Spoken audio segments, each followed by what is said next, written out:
چند سال بعد شوال کے مہینے میں بنو قیس نے بنو کنانہ پر حملہ کیا اور اب کہ انہوں نے قریش پر بھی چڑھائی کر دی۔ اس پر قریش بھی بھڑک اٹھے اور انہوں نے فوراً جنگ کی تیاری شروع کر دی۔ اس وقت آپ صلی اللہ علیہ وسلم جوان ہو چکے تھے، اس لیے آپ کو بھی اس لڑائی میں شرکت کرنی ضروری تھی۔ چنانچہ آپ بھی قبیلہ قریش کے ساتھ معاہدہ جنگ میں تشریف لے گئے۔ اس میں آپ کے سب چچا بھی شریک تھے۔ اگرچہ حرب فجار میں آپ شریک ہوئے تھے مگر آپ نے لڑائی میں حصہ نہیں لیا بلکہ صرف اپنے چچاؤں کی حفاظت فرماتے رہے۔ اس طرح یہ پہلا معرکہ ہے جس میں آپ صلی اللہ علیہ وسلم شریک ہوئے۔ اسی طرح آپ کی نوجوانی کے زمانے میں ایک دوسرا اہم واقعہ حلف فضول ہے جس میں خود آپ صلی اللہ علیہ وسلم شریک ہوئے۔ یہ ایک عہد نامہ تھا جس میں سب قریشیوں نے عہد کیے تھے اور قسمیں کھائی تھیں کہ اگر مکے میں کسی پر ظلم ہوگا تو ہمیشہ ہم مظلوم کا ساتھ دیں گے۔ نبیوں میں رحمت لقب پانے والا، مراد غریبوں کی برلانے والا، مصیبت میں غیروں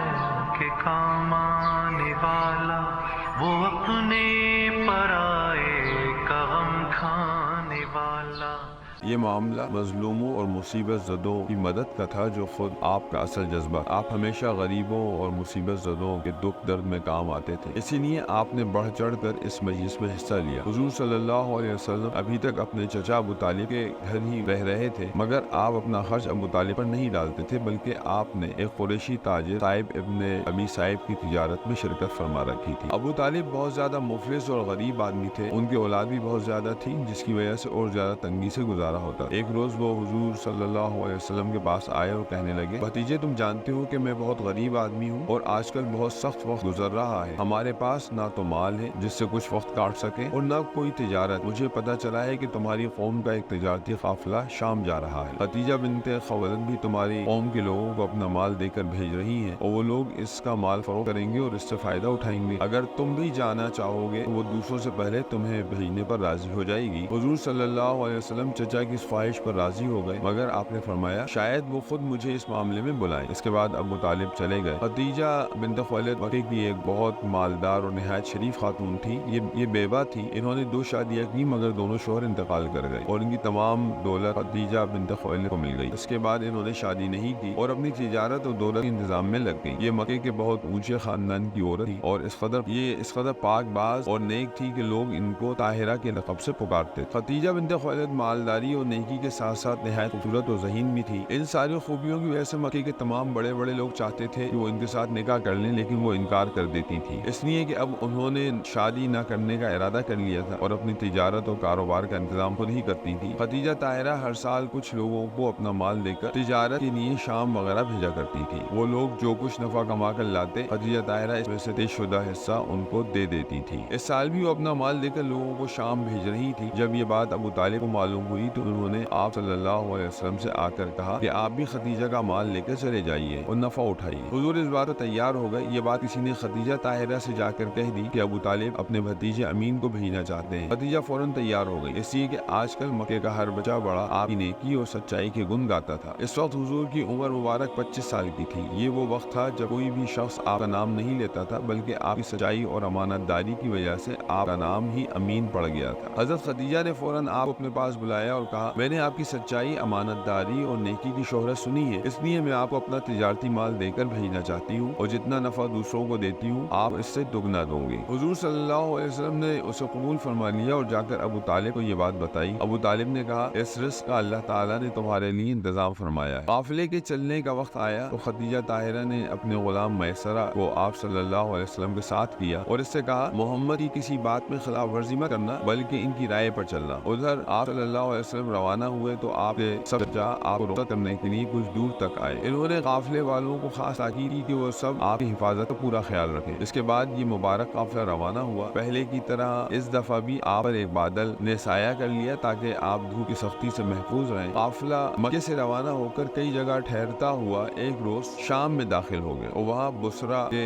بازار میں جا کر ٹھہرا۔ وہیں قریب ایک درخت تھا، آپ صلی اللہ علیہ وسلم آرام فرمانے کے لیے اس درخت کے نیچے بیٹھ گئے۔ جس جگہ قافلہ ٹھہرا تھا وہاں سے قریب ہی ایک بہت بڑا گرجا تھا جس میں ایک بوڑھا راہب رہتا تھا. راہب کا نام نستور تھا. جب راہب کو معلوم ہوا کہ سامنے قافلہ آ کر ٹھہرا ہے تو وہ باہر نکل آیا اور سیدھا میسرہ غلام کے پاس گیا. میسرہ پہلے بھی کئی دفعہ یہاں آ چکے تھے, اس لیے وہ راہب ایک دوسرے کو جانتے تھے. نستور نے آپ کو درخت کے نیچے بیٹھے دیکھا تھا, اس لیے اس حیرت کے ساتھ میسرہ سے پوچھا, میسرہ یہ درخت کے نیچے کون بیٹھا ہے؟ میسرہ نے کہا, اہل حرم کے ایک قریشی نوجوان ہے. نستور نے جواب دیا, اس درخت کے نیچے نبی کے سوا کوئی نہیں بیٹھا. پھر راہب نے میسرہ کو کچھ نشانیاں بتائیں اور پوچھا کہ یہ علامت اس نوجوان میں پائی جاتی ہیں یا نہیں. میسرہ نے اقرار کیا کہ ہاں یہ نشانیاں ان میں موجود ہیں. نستور راہب کو یہ سن کر یقین ہو گیا اور انہوں نے کہا, یہی پیغمبر آخر الزمان ہے, کاش میں ان کے ظہور کا زمانہ پاؤں. اس کے بعد نستور راہب نے حضور کے پاس آ کر مہر نبوت دیکھی اور گواہی دی کہ آپ وہی نبی ہیں جن کا تورات میں ذکر ہے. میسرہ ان باتوں کو دیکھ کر حیران ہو رہے تھے.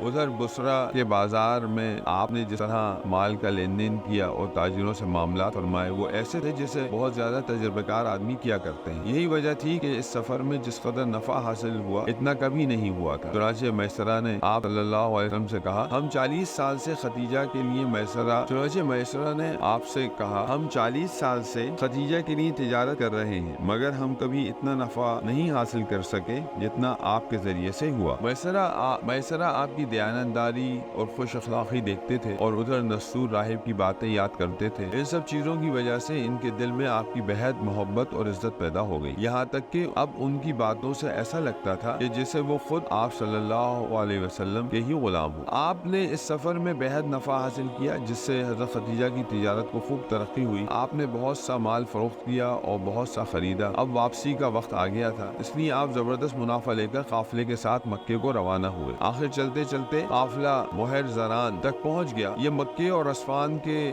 بیچ میں ایک جگہ تھی. یہاں پہنچ کر میسرہ نے آپ سے کہا, آپ آگے جا کر مجھ سے پہلے مکے پہنچ جائیں اور خدیجہ کو اس زبردست منافع کی خوشخبری سنائیے جو آپ کے ذریعے حاصل ہوا. چنانچہ آپ میسرہ کو سامان کے ساتھ چھوڑ کر تیزی کے ساتھ مکے کی طرف روانہ ہوئے اور دوپہر کے وقت مکے میں داخل ہو گئے. جس وقت آپ مکے میں داخل ہوئے اس وقت خدیجہ طاہرہ اپنے مکان کی ایک کھڑکی میں بیٹھی ہوئی تھی اور ان کے پاس کچھ دوسری عورتیں بھی بیٹھی ہوئی تھی. اچانک انہوں نے دیکھا کہ سوار تیزی کے ساتھ اپنا اونٹ دوڑائے چلا آ رہا ہے اور ایک فرشتہ اس سواری پر سایہ کیے ہوئے ہے. حضرت خدیجہ نے تعجب سے یہ منظر دیکھا اور فوراً دوسری عورتوں کو بھی دکھایا. وہ سب بھی اس سوار کی شان دیکھ کر حیران رہ گئی. کچھ ہی دیر بعد آپ خدیجہ طاہرہ کے مکان پر پہنچ گئے. آپ نے ان سے مل کر سفر کا حال بتایا اور جو نفع حاصل ہوا تھا وہ سب بتایا. یہ نفع اس سے دگنا تھا جو حضرت خدیجہ کو ہمیشہ حاصل ہوتا تھا. خدیجہ طاہرہ نے جب یہ باتیں سنی تو انہیں بہت خوشی ہوئی اور ان کے دل میں آپ کی محبت اور عزت بہت زیادہ بڑھ گئی. ادھر جب میسرہ مکے پہنچے تو انہوں نے بھی حضرت خدیجہ کو آپ حضرت کی وہ ساری باتیں بتائیں جو اس سفر میں دیکھی تھی, کہ کس طرح آپ پر بادل سایہ کیے رہتا تھا اور یہ کہ نستور راہب نے آپ کو دیکھ کر کیا کیا باتیں کہی. یہ باتیں سن کر خدیجہ کے دل میں آپ کی محبت اور آپ کا مرتبہ اور زیادہ بڑھ گیا. اسی لیے انہوں نے آپ کو جتنا معاوضہ دینا طے کیا تھا اس سے بھی دگنا دیا. حضرت خدیجہ طاہرہ کے ایک چچا زاد بھائی تھے جن کا نام ورقہ بن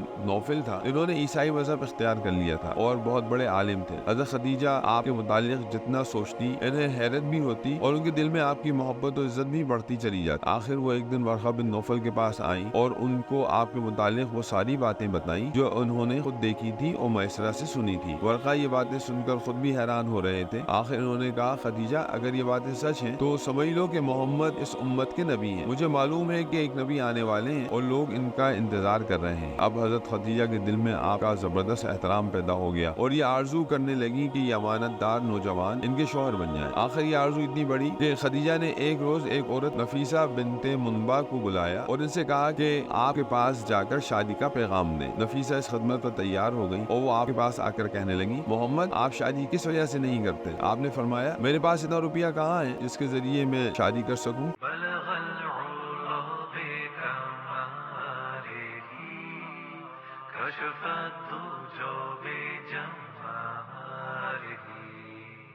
حسنت جميع خصاله صلى